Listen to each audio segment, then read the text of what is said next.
Does everybody need to have a formalized education? Now, what I'm going to say is not very popular, especially in the world of academics. But no, not everyone needs to go down that traditional path.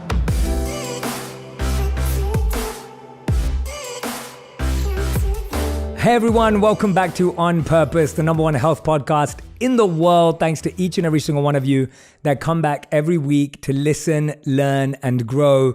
Now, you know that I'm always excited to speak to people with a broad range of experiences, different backgrounds, different walks of life, people who've achieved incredible things, but maybe taken paths less trodden. Now, today's guest is none other than Neha Kumar, who has over 14 years of experience operationalizing and scaling startups and is currently running a venture fund on a mission to build the next generation of game-changing consumer-focused brands. So if you're someone who's wanting to be an entrepreneur, learning about finance, learning about building a business, this is the episode for you. In addition to running a venture fund, Neha is also a lecturer at UCLA's Anderson School of Management, where she has been teaching for over 9 years. Prior to launching her fund, Neha served as the COO and CFO of Create and Cultivate, which sold a majority stake to a private equity firm in 2020, and also led growth efforts at drinks.com. She received her undergraduate degree from the University of California, LA, UCLA, and her MBA from the University of Southern California. Welcome to the show, Neha Kumar. Neha, thank you for being here. It's so great to have you on the show. Thank you so much for having me. And after that introduction, even I feel amazing. It's an amazing bio. And of course, we're friends. We've been hanging out a couple of times this year. Excited to share that part of the story as well. Every time I've sat down with you, you've told me stories. You've told me moments of your life, your childhood. And I love people who communicate their life in such an interesting way. And I was just saying to you before we started taping that you have one of the hardest jobs in the world, which is keeping 18 to 21-year-olds excited, enthusiastic, and engaged in the learning process. So I'm going to be like a student today asking you questions in a lecture hall. But first of all, I wanted to start by saying it's your 5-year wedding anniversary. Congratulations. Thank you. Thank you so much. It's amazing. Yeah, it's been 5 years since we got married today, and we started dating when we were in business school, my husband and I, 15 years ago. Wow. That's pretty unbelievable. Thank That's you. amazing. Thank you. That's amazing. Actually, my husband got me the cutest gift this morning. Tell me about it. And so for 5 years, it's wood. And so my husband is in consulting and he would travel a lot before. He probably will start traveling a lot again. What he got me is a heart box. It's a wood box, but it has a heart on it. And it basically sends you messages. So you can look at it, it's plugged into the wall, and then the heart starts to spin, and that means somebody sent you a message, and they can do it from their phone. You open up the box, and there's a digital picture and a message in there. And so today before I came, this heart was spinning and I looked at it and I opened it and I was like, wait, what is this? And it says, I am your rock today and always. Oh, wow. And there was a picture of our 2 kids. Right now? No, he's here today, Okay. But he wanted me to see it so that now when he travels, he can just send me messages and then the heart spins so I know a message is coming in. It is the cutest thing. My 6-year wedding anniversary just went like a couple of weeks ago, and Radhi said to me, she goes, and we haven't seen each other. She's in London, and her rule was, she was like, you're not allowed to send me anything. I don't want anything. I just want to see you. And then when I see you, then we can celebrate. So I wasn't allowed to send my wife anything because that was her order and her rule, because she knows that I usually go quite over the top. But that is a beautiful idea. I love that. Thank you. I can't wait to meet your husband. That's awesome. Yeah, I can't wait for you to meet him also. It's just been interesting, right? And it's a big deal for us, the 5-year, because we had a long road to getting married. It was a bit different from a cultural standpoint. My parents are traditionally Indian, as you know, and he's not. And my parents now love him. They absolutely love him. And we have 2 of the most beautiful, adorable children. I have a 1-year-old and a 3-year-old. And it's so amazing how when you really want, you can make things happen and make it all come together. It's beautiful. Yeah. Tell us a bit about that journey before we dive into the depths of your journey and each part of it. I want to hear a bit about what is that like, first of all, dating someone at business school, someone that your parents may not initially culturally accept, but then going on that journey to now being in a place where he's loved. You have this beautiful family together. Because I think for a lot of people listening, they may face elements of that in their journey, whatever that dysfunction or challenge may be. In business school, a lot of people made a joke and they said, women are just here to get their MRS, not just get their MBA. And I ended up dating someone in school, and it was really challenging, getting married after all of that. And I always felt that I had to prove myself more, that I wasn't just here for that reason. And it was very interesting. And there is a unconscious bias that not only other people have, but we have on ourselves. And I don't know if years later anybody was looking at me anything differently because I did marry somebody when I was in business school, but I looked at myself a little bit differently. And I felt like I need to work harder. I need to strive more to prove myself to myself. I wish I would have let a lot of that go, because we just get caught up in all these small, trivial things which aren't necessary. And it's, pushing a boulder uphill to prove to ourselves that we're okay. And I wish I would have let that go. That's the first one. The second thing was going through it with my parents. And it was very, very hard, and it was very challenging. And there were a lot of times, Jason, my now husband's name, we broke up, got back together, broke up, got back together, because it was, am I letting my family down? Am I not doing things right? And in the end, it worked out. But it was the hardest thing, and it was a journey that I never thought I would go through. I remember when I got engaged, I took my ring home. I hid it in my wallet, my engagement ring, because I was scared, how am I going to tell my parents? It was the hardest time of my life. I'll never forget. It was around Thanksgiving. And again, in hindsight, it's 2020. It was going to work out. We're going to have the cutest kids. Everything is going to work. But going against the grain, whatever that might be in your life, while it seems really challenging, and while you might have different expectations put on by other people onto you, or you think that other people have on you, at the end of the day, you have to do what is authentic to you and what you think is important to you. And I know this might seem a little bit far-fetched, but I've recently been really reading and learning a lot about the concept of faith. And sometimes you just have to have faith. You have to have faith that it's going to work. You have to have faith that I can take a leap and it's going to happen. And that's very hard for somebody like me, who's a planner, accounting and finance background, right? So it was definitely a process, and it's great now. It's amazing. But Jay, it was really hard. This idea that women go to business school to get married, I mean, it's incredible to me to hear that idea had seeped in to that place, because you're at this reputable school, you're getting this incredible qualification, and the fact that that's the rumor mill around this space. I mean, now when you're someone who's been so extremely successful in finance, as an entrepreneur, as a business person, tell me a bit about where that discrepancy began in your life, where you started to feel like you had to work harder, where you started to feel like people looked at you in a certain way, and what were the actual steps you took to keep confident, to keep focused, to keep driven on that journey? Because when I meet you today, one thing I do appreciate about you is that although you're a very powerful business person, I don't believe that you've lost the ability to have a compassionate heart, or the ability to connect, or the ability to be mindful and thoughtful. Like, it seems like those are very balanced for you. A lot of that compassion and empathy comes from what I had to go through. And it was really hard. And I'm so happy to see things changing so much in the world right now. It's great. But as a young girl, it is hard. I was always interested in accounting and finance. My dad is a financial planner. And so we grew up with him always wanting to tell and teach me and my younger sister about personal finance so we could be independent and we could do things. And I remember I was working in banking and I was in a credit training program. And I remember another guy saying to me, "Why are you doing this? You could just throw parties, be a party planner." And it was really hard for me to hear that. And it was a lot of moments like that that had me say, I'm going to work harder. I'm going to work smarter. I'm going to work stronger. I'm going to do what I have to do to excel. And we can look at a lot of those things and say they were bad, but in some way, shape, or form, I think everybody goes through something Whether you're a woman, whether you're a male, whether you're a person of color, whatever it is, you go through something. And we can either look at those things and we can let them beat us down. And sometimes I did, Jay. But we also can take those as an opportunity to push ourselves harder.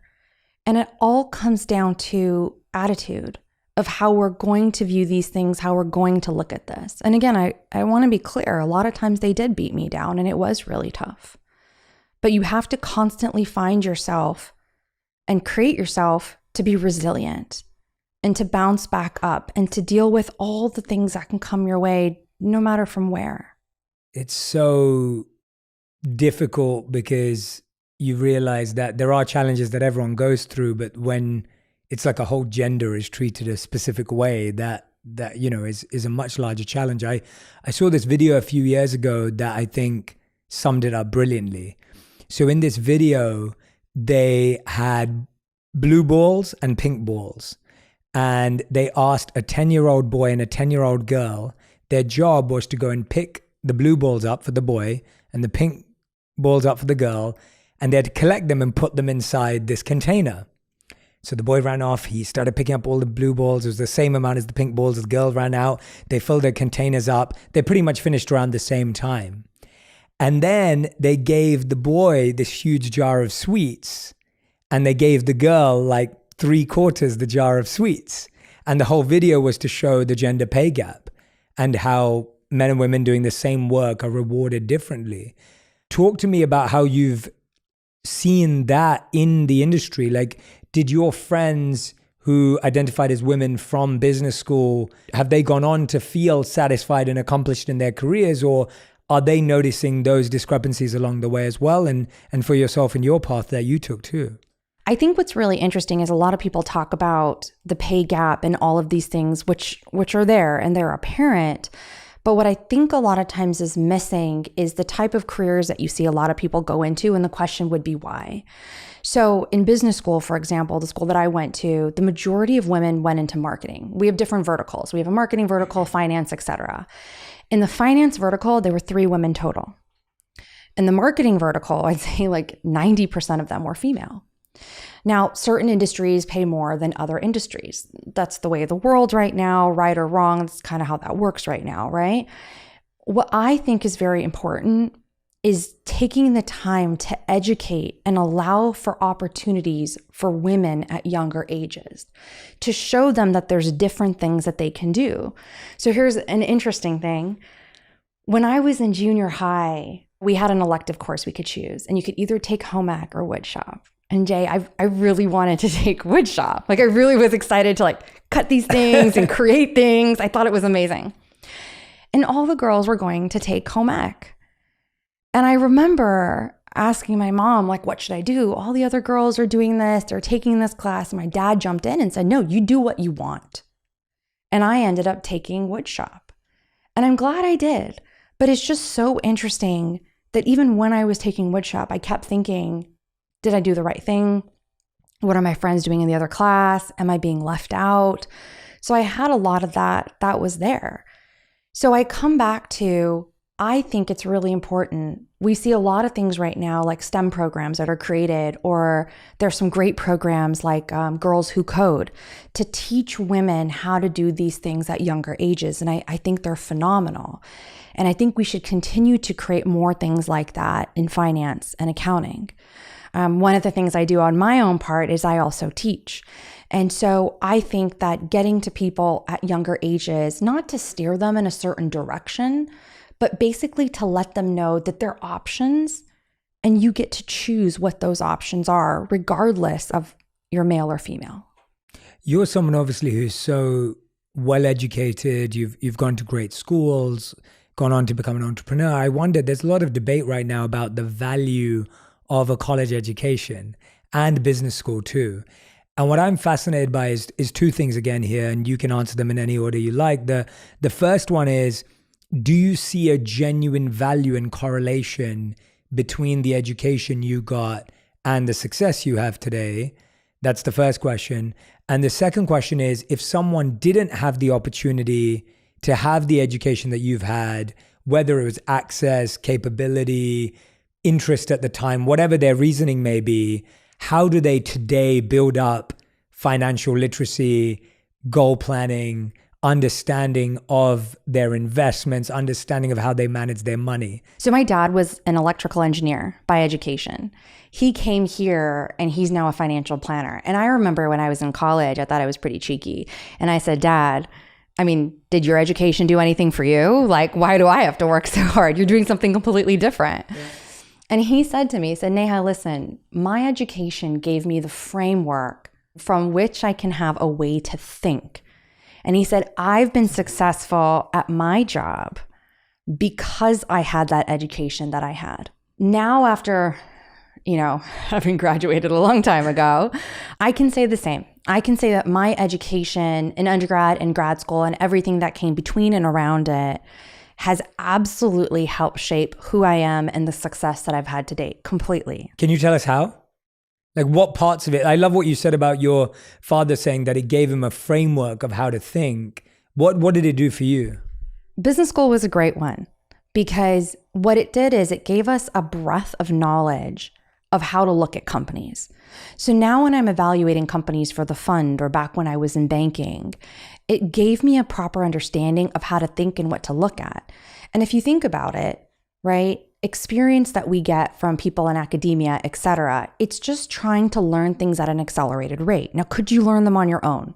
Absolutely, you could, right? Maybe one day we'll get to the point where we're like the Matrix, the movie, where you get plugged in. Yeah, and then all the information comes in. So the way I view academia is it's you go 4 years for a college degree or whatever it is that you do, but you're trying to learn the information at an accelerated rate. So instead of you having to try and learn and figure these things out, it takes a quicker time. Like I'll give you a quick example. You might already know this, right? But are dogs colorblind? Yes, dogs are colorblind, right? I told you that information. That took me a second to tell you. You might have known it. You might not have known it. Yeah. Now, if somebody had to go figure that out on their own, it's months and months of study and research to figure that out. So what education allows us to do is learn things at an accelerated rate. Having said that, your second part of your question, does everybody need to have a formalized education? Now, what I'm going to say is not very popular, especially in the world of academics. But no, not everyone needs to go down that traditional path. So if you think about it, back in the day, what really shifted education? The first thing was the printing blocks. Before you had to have a teacher, now you can have books. So information could be easily accessed through these textbooks instead of just from one person talking. Then later, if you think about it, online learning and education came up. So now you have that big shift over there. I think that there's multiple different ways that people can get access to education and information. And I think that the pandemic, it was already going to happen.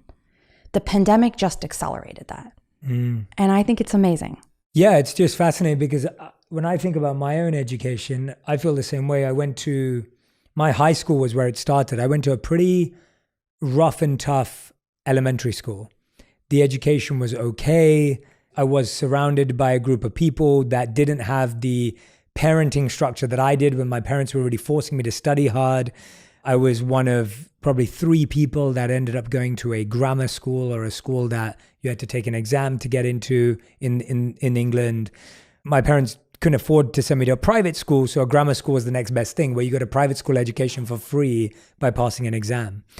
And so that school is where everything changed for me, because all of a sudden I went from being like one of 3 people who was at the top to being literally like in the middle of a bunch of really smart people. It was almost trained to us in how to work hard, to how to compete, how to build. Now, not everyone liked that environment. A lot of people actually look back at their time there and go, I would never send my kid there. And that's why I think it's so interesting to think of people as so unique. Right? What works for us doesn't work for everyone, which is what you just said, which is I completely agree with that maybe I'll have a child one day who wouldn't have flourished in the environment I flourished in, or who wouldn't have gravitated towards the teachers that I gravitated towards. And so for me, I look at my education as having a massive impact on me because I value being really right-brained and creative, but having been given lots of logical, hardwired structural thinking. And I think that where I am today is because I can toggle between those two things. And my education gave me the hardwired, logical, rational brain. But then I had teachers that allowed me to bring out my artistry and creativity, which is what I value myself for and what I love about myself. It is really interesting because I look back at education and go, actually, I learned a ton of stuff too. And I think the mistake we make is we look at our education and we go, I don't do that for work today. Mm-hmm. And that is probably true. I mean, it's definitely true for my life, but it's not what I do for work today. It's, well, what did I take and what did I collect and what did I grasp and what did I put into my toolkit that actually today makes me better at making decisions or makes me better at doing this or that. So yes, was my education directly correlated to my career? No. But were there skills and lessons and tools? And that's what I'm hearing you say as well. I think correct. We feel aligned on that. When you're teaching today, right? Like you're an academic now, you're a professor, you're teaching. What I find really interesting about that part of your life is how much of what you're teaching do you think, or do you encourage people to go out into the real world and practice? Because I know you have lots of interesting methods that you've shared with me before. Talk to me a bit about how you think teaching has transformed and how you're transforming teaching. Because a lot of people who are listening or watching, they may be coaches, they may have online schools. I know a lot of our audience are trainers who have studios or online apps and platforms and things like that. Yeah. How can they think deeper and differently about teaching in today's day and age? Get away from just the textbook or just the content in the textbook, and to really get the students the opportunity to understand how that connects to the world, whatever the topic is. So right now, one of the courses I'm actually teaching it right now is entrepreneurial accounting and finance. And what I do is every week when I start off class, I start off with a quote. It could be any quote from anyone. Recently, I had one from Napoleon Hill, and I won't quote it exactly right, but it was something about just get started. Mm-hmm. The tools will start to come into place once you get started. And I told the students in class, and this is the part is, so I start off with the quote and then I give them an action item every week at the beginning of the week. The action item for this specific quote was, during class, I want you to think of two things, any two things that you've been thinking about doing and you just haven't been doing. You've been dragging your feet. It could be a homework assignment. It could be that you need to talk to someone. It could be that you want to ask somebody out on a date or dinner, whatever it is. But I want you to think about it during class. And then I want you to write it down at the end of class. And then in the next week, I want you to get an action and I want you to do it. And so the reason I told them to do it during class is because if I gave them a day or 2 days, they're going to overthink it. There's already something there for them in their mind of, I need to do this. And I wanted that to come out right away and not overthink it. That's the first part. The second thing I also did is I actually went around the class and looked at everybody and I asked for an acknowledgement. If you just say something to people, that doesn't mean it's going to cause action in them. But what I actually did is I looked at everyone and I said, okay. And I'm looking for the from each person, an acknowledgement. How many people is this? About 43. Okay, wow. There's a lot of nodding. No, it's good. Yeah, I like it. We went through that and they all said yes. The most interesting thing happened is that I have one set of office hours right after class. I already had students coming in after that class telling me about the things that they're going to do, right? And so when it comes towards back to your original question, right, or what are some techniques or methods I might use in regards to education and teaching and work to transform it? So many people get caught up in the technical items. Back in the day before, if you were teaching formulas or whatever else it was, you had to go through it with them. I can go through it with them, but I also know that they can go on Google and get it. I know they can go on these other websites, you watch these YouTube videos, whatever it is. I'll give it to them in class and we go through it, but I also want them to get real world application of how these concepts are applied, and so they get excited about it. And I think that's something that was missing a lot from other classes that I've seen or I've taken, is they go straight into just the technical items, but they're not actually taking it up at 3,000 foot level and saying, this is why it's important. And I always like the inspirational items and the quotes and everything else. It keeps people in action. And I think that's the most important thing. Yeah, no, absolutely. I love those insights. And I think acknowledging people, I remember the first time Facebook Live launched. This was probably around 6 years ago now. And I was one of the first users. This was when I was a senior host and producer at HuffPost. So I was in New York City and we had a partnership with Facebook Live. So I went live And the first thing I asked was, hey, if you like anything, press the like button. If you love anything, press the love button. And if you want to share something with me, drop a comment in the comment box. And my producer was holding her hands over her face going, Jay, I can't believe you just asked the audience to do that. And it was really funny because the response was amazing. People loved acting like what you just said. Like people loved that there was a prescribed way that they could respond to something. Yeah. So if I shared a quote that was inspiring, people would click that like button and then I could see it and then I could respond to them. And that's when I started to understand that people don't just want to be receivers, they want to be participants in learning. And they don't just want to be on the receiving end, they don't just want to be listeners and hearers and taking in. They want to be involved and they want to be engaged. And so I love that example of teaching. Let's say a lot of people who are listening right now may have just started a business or they're on the cusp of starting a business. How should they be thinking about the finances of this business? They don't have a lot of money to get started. They're probably not going to go and raise. They're probably just trying to build something through a few friends, maybe from themselves. What are the things they should be thinking about? I mean, that's a really great question. I could just say, take my class. Can they take your class? They can't. No, not everybody can. Yeah, You're right. You're right. But I would not say, yet. Not yes, yet. Yeah, yes. not yet. You want to be able to think strategically, right? And so you want to look at how much runway do I need to have to actually get the business started? And a lot of this comes back to capital. And I don't want to nerd out too much on capital conversations. But I mean, one of the first things I do with my students, even if I'm having them go through this, is I'll have them build out a pro forma, right? So what is it going to look like? How much money do I need to have for what period of time? And this doesn't need to be something fancy. You don't need to build up a model and put in Excel. You can write it on a piece of paper. And I think a lot of people don't look at the basics even to start on something like that. And I'm also all about following your passion and getting excited and everything else, but you also want to combine that with things that are practical. And I think when I have people come to my office hours, I get my current students, I get a lot of people come into my office hours, even non-current students, and they ask me the same question you're asking. And I turn it back on them. And I say, what is your purpose? What is the purpose of what you're trying to achieve? Some people will tell me, I want to make money. Some people will say, I want to do this for fun. Some people will say, I just want to have experience. There's a lot of different reasons of why people are doing things. And I think it is very important, first and foremost, to be clear with yourself on why you're starting this business.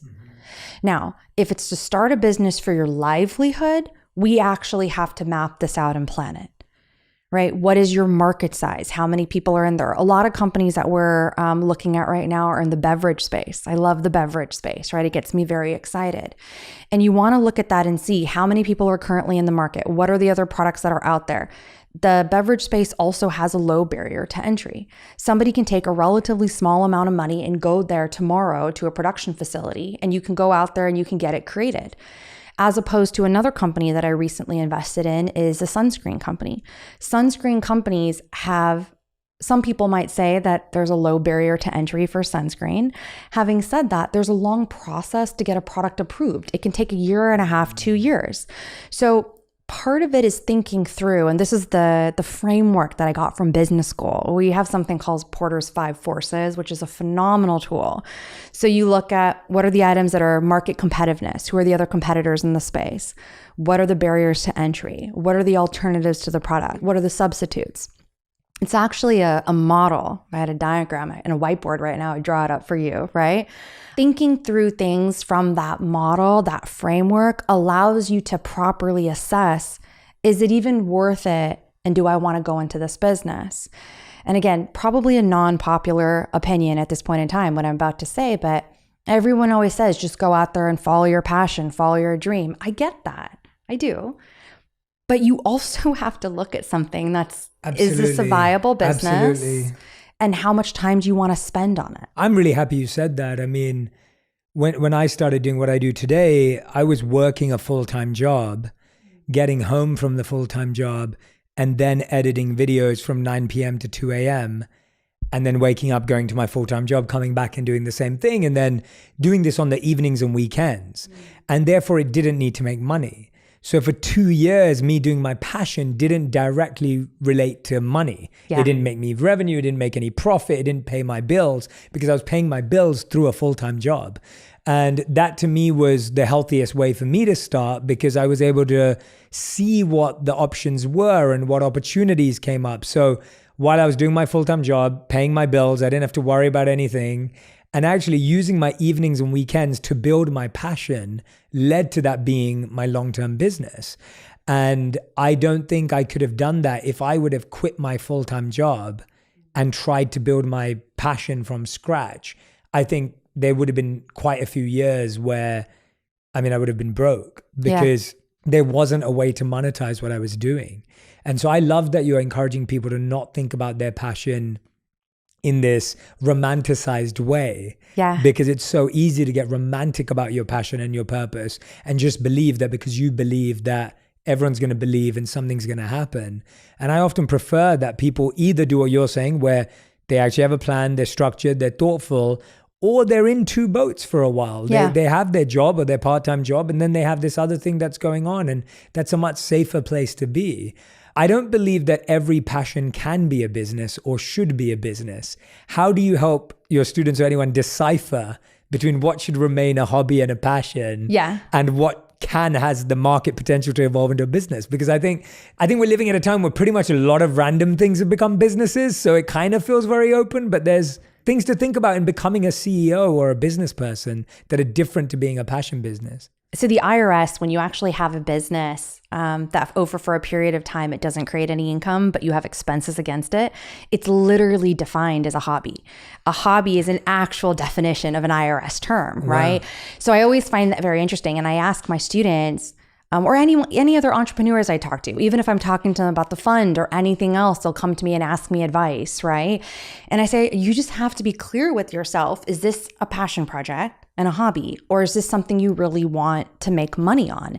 And I think that it's very important to decipher between the two. Yeah. I tried to start my own startup before. I left banking, took a big risk, quit my job, and I tried to start my own startup. And if I could go back and tell myself something, it would be, Neha, be clear on what this is. Can you tell us about that story? Tell us a bit about that. Like, what did you start? How did it go? Because I think hearing about that would be awesome. I had a great job in banking. I graduated from business school. They rolled out the red carpet type of job in banking. It was amazing. So I was working with a lot of companies that were looking to do an IPO or looking to get acquired within the next so many years.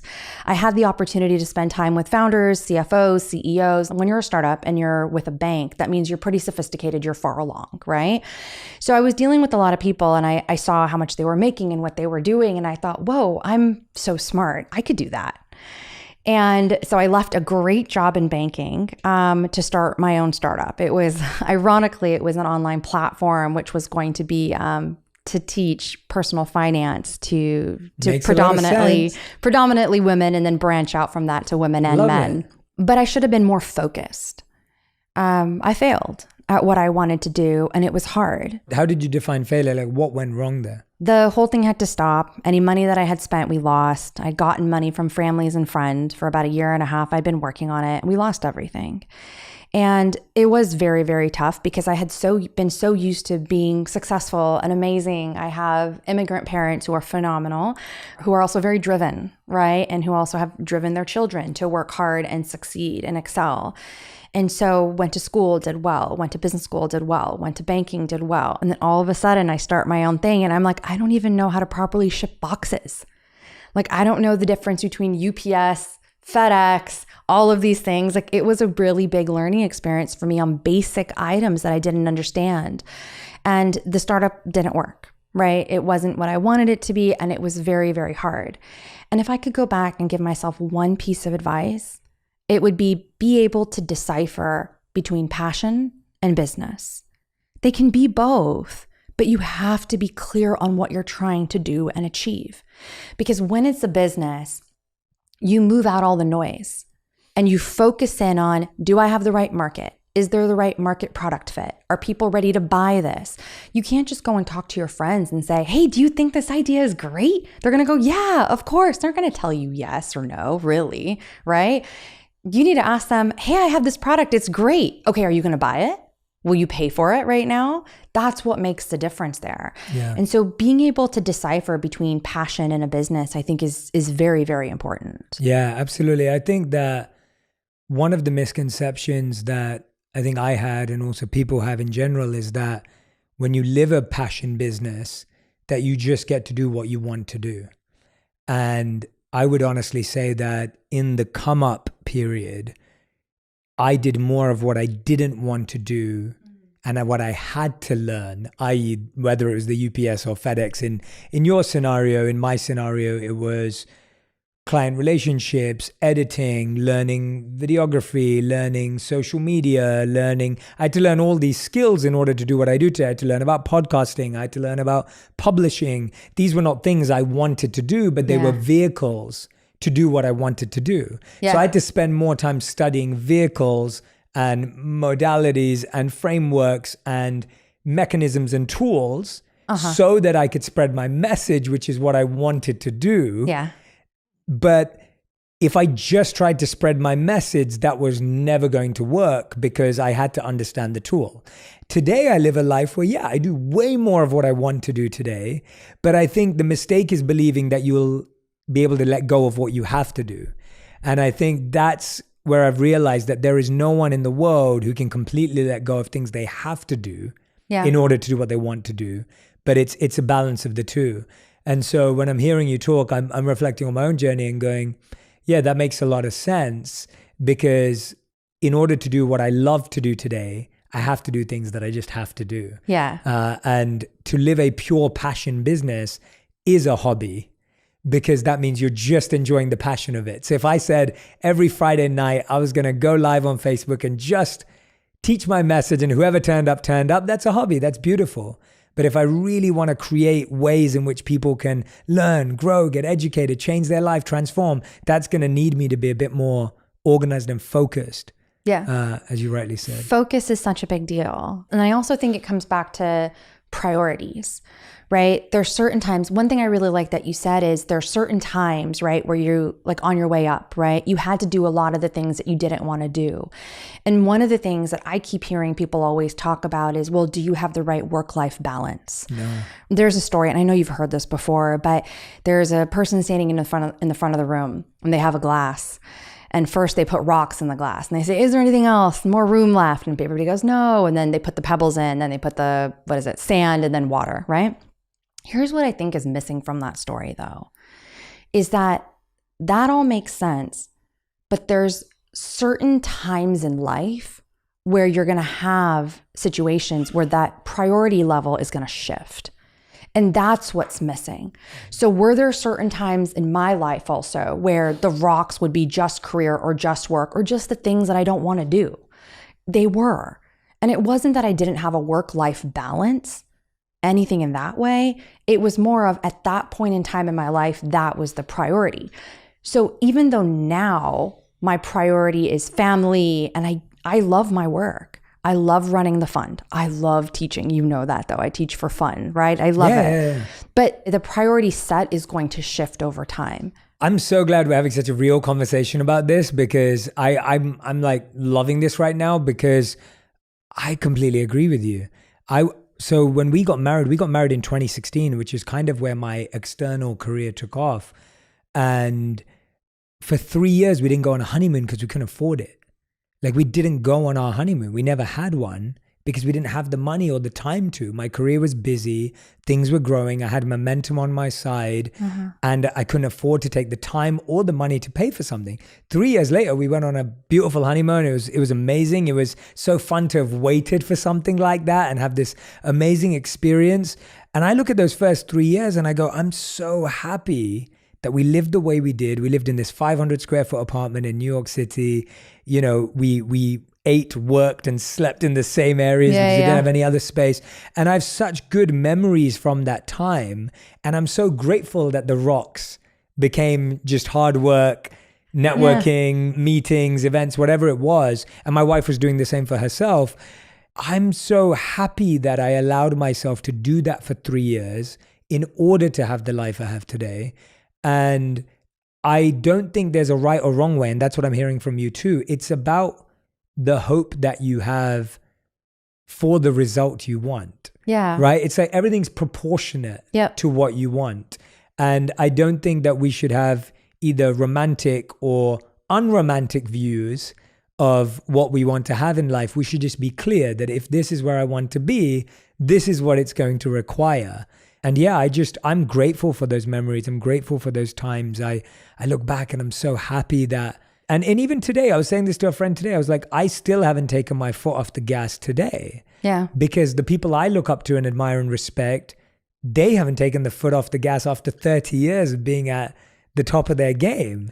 And I want longevity, right? I'm not looking for a flash in the pan, or I want longevity. I want to be doing this for the next 3-4 decades of my life, which requires a different level of planning and maturity as opposed to just going for quick wins. So I'm glad we're having this conversation because I think it's a tough conversation to have. Yeah. But it is true. And again, I want to go back and say to people, like, it wasn't about not having work-life balance. It's that the term work-life balance means everything should be equal. Exactly. And I think equality is the issue because equality doesn't actually mean balance. For example, 2 hours of time for myself a day could balance out 10 hours of work that day. Yes. I see you nodding and smiling. 100%. I was talking to my mom about it previously.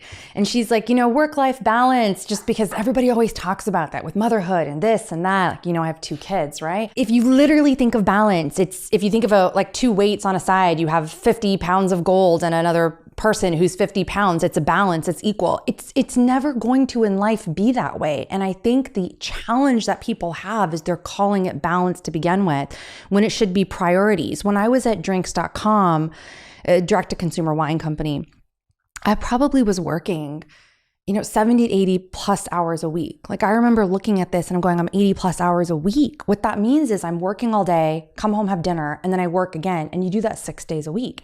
Now, is that good or bad? I don't know. But at that point in time, it was a priority in my life. I was married. My husband travels for work, as you know. And so he wasn't there, right? He was gone every single week. And so I loved what I was doing. And it was exciting to learn more and do things. And the more things I would say at work I can take on, they'll be like, you want to launch a new wine project over here? Go do this. You want to look at how some of these things run we were doing a wine program for Martha Stewart. You can do this, right? It was amazing, right? So I felt like whatever I wanted to take on, I could. But my priority, my rocks at that point in time in my life was my career. Yeah. A lot of people look at priority lists that you have, right? So you have 10 priorities of things that I want in a job, or what I did, it was with a guy, right? How you're dating. And they look at it in a horizontal manner. Like, these are the list of all the things. I like to look at it in a vertical fashion. And then you have to put in order, right, the priorities.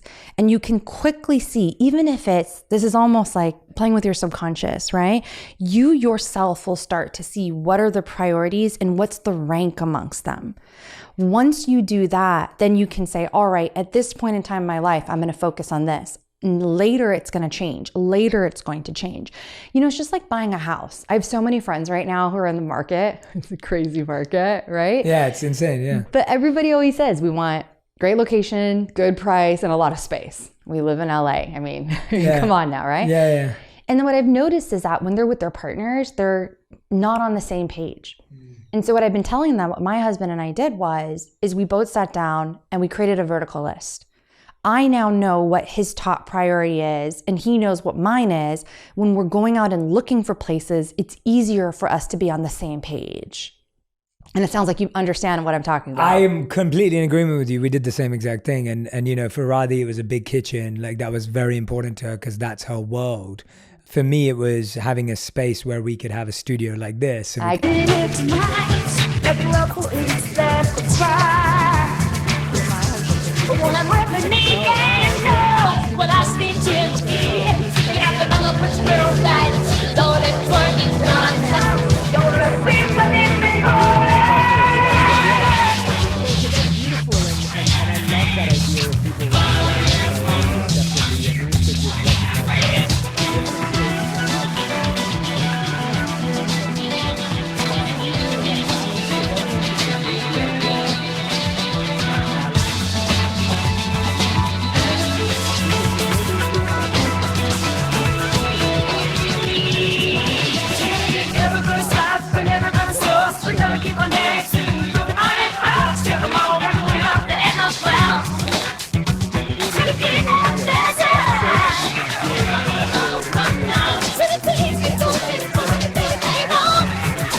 But to me, balance just shouldn't be about time. It's not about equality of time. I mean, this is one of the best things that I've heard anybody say, because you constantly keep hearing this all the time everywhere. Everyone needs work-life balance.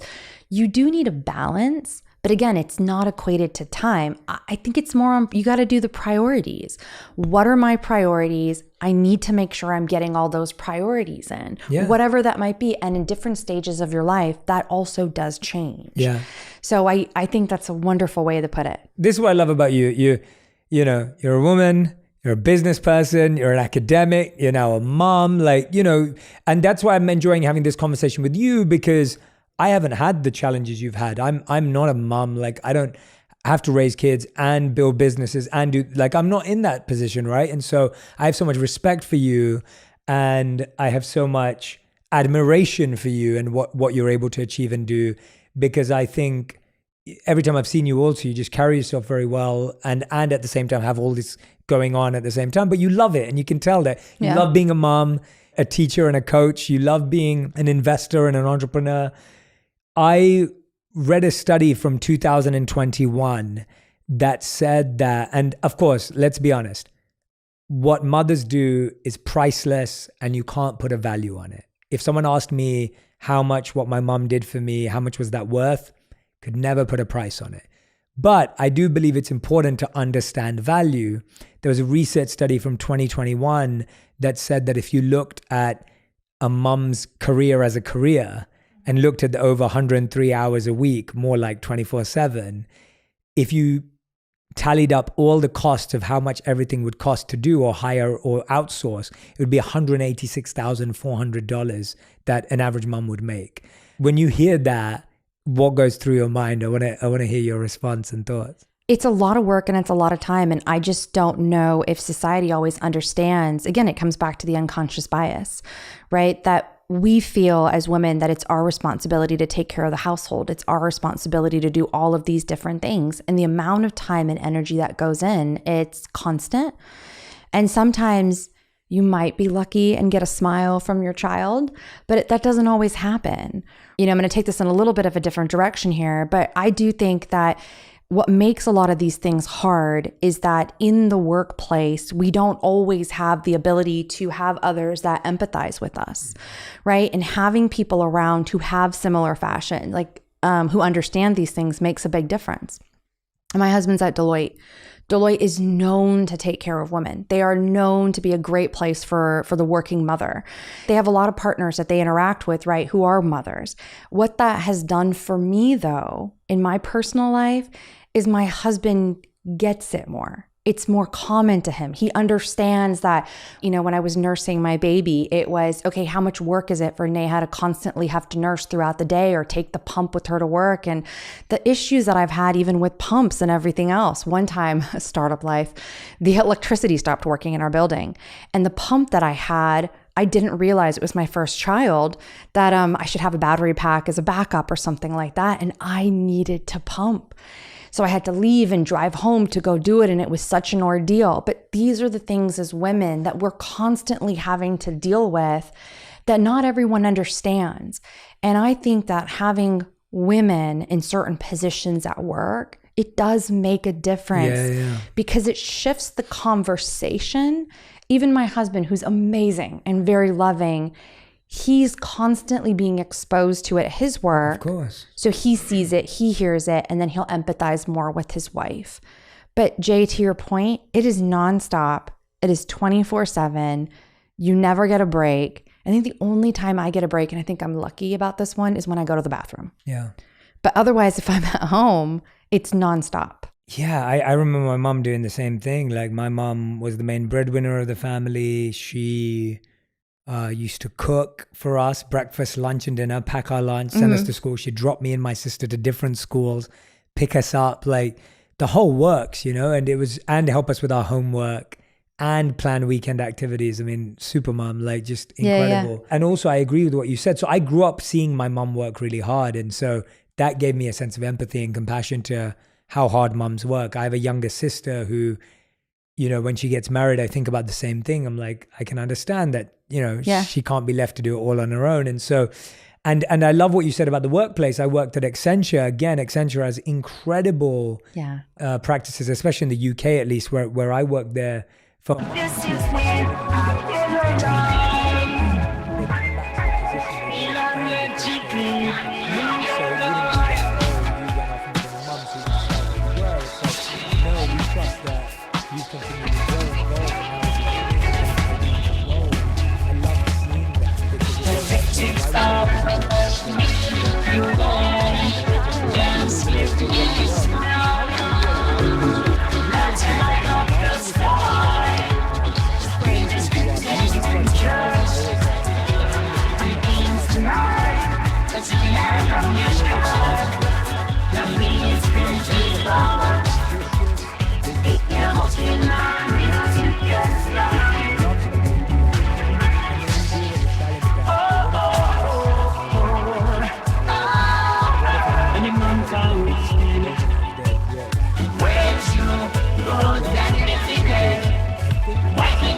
moment with my kid, and that sounds like the hardest place.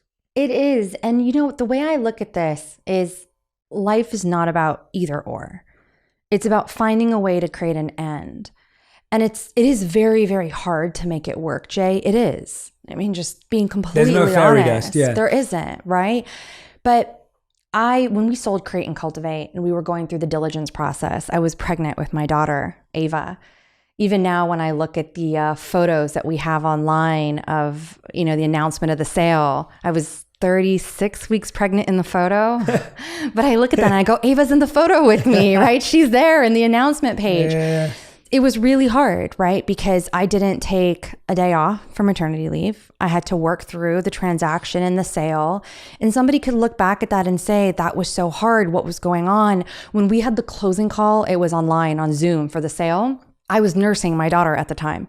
So I had the camera off and everybody said, hey, we can hear Ava. We can do all this stuff. And somebody can look at that and say, and every mom has their own journey. For some people, it's good for them not to work and stay at home.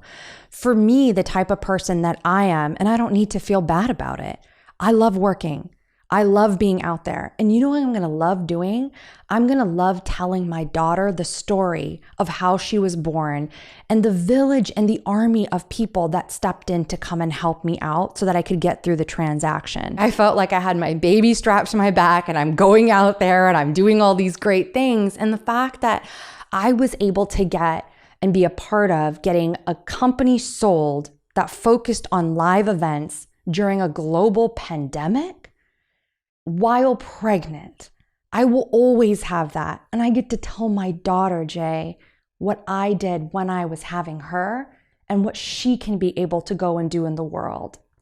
So what my thought for people is who have mom guilt, that they have work and they have personal life and all of these things going on, is you have to first take care of yourself and then you can take care of the child. It's the old story, right, of the airplane when the air masks come down. First, you put it on yourself and then you put it on the child. And you have to take care of yourself first. And this comes back to self-care, mental health, everything else. If you don't take care of yourself first, you can't be the best mom. After my first child, I dealt with severe postpartum, and it was very, very hard. I went back to work very early. I started a new job, this job at Create and Cultivate. And I remember thinking, I have to push through this. I'm not a good mom. I'm not great if I can't make this work for my child. What's wrong with me? I thought all these things. I started working when my son was 7 weeks old. Within 2 days, I stopped crying. I was crying all the time. It's a part of postpartum. Within 2 days, I stopped crying. And everybody around me would say, why are you working so soon? Your baby needs you, this, that. And I said, I need me. When I go to work and I can focus on the things I'm great at, I feel good and I feel confident. And then I get to go home and be the best mother to my son. And this is again when I had my first child. And I think that mom guilt, again, I've used this phrase, but it's an unconscious bias. It's there from other people, but it's also there from ourselves. And every mom has their own journey, and you need to do what's right for you and your child And there is no wrong. There's actually no wrong. Yeah. First, you got to take care of yourself. The second thing for me that worked out very well is I created what I call a life team. And we create these teams at work, but you have to create these teams around you with your life. I have an amazing supportive husband. I have phenomenal parents. My mom is my coach, right? She talks to me every time I'm driving in the car, helping me sort through things. She's phenomenal, right? My in-laws are amazing. They help with my kids all the time. I don't know what I would do without them. I have some friends who are always there. You create this great team of people around you. And what that has allowed me to do is spend what I think are the important moments with my kid. Both of my kids. So right now, every Friday, the second half of Friday, I take off. And every other Friday, I'll take out one of my kids just for mommy and me time. My son's name is Inder. He's so cute. And he goes, "Is it mama and Inder time?" It's the sweetest thing. He's a little over 3, right? But to me, that's more important than hearing a word that he said for the first time or seeing my daughter do something different, like she turned over a different way. She's just over 1, right? For me, that time I get to spend with them one-on-one, for me, that's what's important. Everybody will have their own, though. That's important for them. I love that. I think, I took so much away from that, but I think the ultimate answer is that there is no wrong, like recognizing that however you're functioning and dealing with it, and as long as there is time. I love what you said when you said, I needed me, right? Like, I think that's so powerful. Like, I needed me. And when we are full, we are able to give ourselves to others. It's the old cliche, but it's true. But hearing that from you is really powerful. Neha, you've been so generous with your time today, and I actually absolutely love everywhere we've gone. But I do want to talk a bit about, and this is the last question I'm going to ask you before we go to our final 5, which you're aware of because you're a listener, so you know that we're going to end with our rapid fire round. But before that, you launched New Money Ventures, Yes. Which is your fund. You're investing in lots of exciting companies and brands. How are you deciding what to invest in? What is it that you as an investor look at? I think that would be really educational for our audience who potentially may want to have investors one day and raise one day. What are the things you look for? There's 2 big things I look for. One is the market opportunity, right? So what can this actually grow into? And then number 2 is the founder. We're investing in early stage. So for us, that's going to be seed and Series A companies. I know that things are going to change no matter what. There's going to be ups, there's going to be downs with a lot of these startups. We want to be able to invest in the right people who can pivot along with those changes. And those are the 2 big things of how we look at which companies we're going to invest in. Amazing. Very clear. It's very clear, very concise. Yes. Very clear, very simple. I love it. All right. So we're going to end with our final 5. So Neha Kumar. Oh, go on. Oh, of course. I was going to say, I have to tell you too, I've been listening to this podcast. I listen to it all the time on the drive to class. I love it. So Tuesdays and Thursdays right now I go to class and it takes me about 45 minutes to an hour. Oh, it's the perfect timing. I love it. And sometimes, I told you I tell my students a quote. I'll actually pull it from some of your podcasts. Oh, I love that. Thank you so much. That means the world to me. I love that. Of course. That I'm a part of your day and my class's day too. Yeah, I love that. That means the world to me. Thank you so much. So now you can pull a quote from your own podcast now when you listen to it on the way. So something you said. Okay, so Neha Kumar, these are your final 5. The first question is, what is the best advice around money you've ever received? My dad would always tell me this, and he'd say, when you have money, everybody wants to give it to you. When you don't have money, nobody wants to give it to you. And the reason that's something to be very cognizant about is about how you manage your finances from a personal side, but also from a work side. Love that. Great answer. Never had that before. All right, second question. What is the worst money or finance advice you've ever heard? There's a lot of people who get up on panels and things and they'll say, just go out there and get the money. Just go out there and raise it. Yeah. And there's a lot of fluff behind that. You need to be able to support it. You need to be able to show that you have the right business behind it. And the last thing that you want to do is, I hear all these advices of, drain your 401k, go out there if you believe in what you're doing. I'm all about faith. I left my job, right? I did all of these things, but you do need to be able to have some support before you completely drain out your 401k, and you need to make sure that you're financially doing the right thing for your business. That's great. Love that. Question number 3, how would you define your current purpose? To leave the world in a better place than I found it. I love that. It's beautiful. Question number 4, if someone has just failed, what would be your best advice to them right now? Get up and start again right away. Don't even think about it. Brilliant. I love that. That was very quick, very quick. You're really rapid. This is good. All right, 5th and final question. We ask this to every guest. If you could create one law in the world that everyone had to follow, what would it be? Don't judge other people. I love that. I think we're all so quick, especially in the media world today. We're so quick to judge everybody around us. Absolutely. And I think that if we were to take a step back and know that everybody has something that they're coming from, and just not to judge them, and not already have our own listening of when they're talking, what we're listening to, and not judge, but create a space for them to say or do whatever they want, I think that'd be amazing. Everyone, that's Neha Kumar. And everyone, you need to share this episode with someone who is starting a business, just failed, running one, figuring it out. I believe this was one of the most raw, honest, open conversations where Neha didn't hold back at all. We really got stuck into some really difficult topics and territory. Neha, where's the best place that people can find you, follow you, connect with you? If people are like, I need more of Neha's advice in my life, where's the best place? Absolutely. So I do have my Instagram profile, right? Yeah, Neha T. Kumar. I will be starting up a couple other things as well, and then I'll be putting it through my Instagram links also. Amazing. So Neha T. Kumar on Instagram. Please go follow her. Please go and tag me and Neha on Instagram and on any other platform that you're using to tell us what resonated with you, what stood out to you, what connected with you. I'd love to know. You might even end up in one of her classes. But thank you so much for listening and watching today. Please pass this one on. I think it's going to impact a lot of people, and I can't wait to have you back for another episode of On Purpose.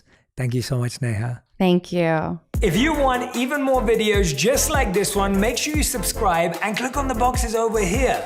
I'm also excited to let you know that you can now get my book, Think Like a Monk, from thinklikeamonkbook.com. Check below in the description to make sure you order today.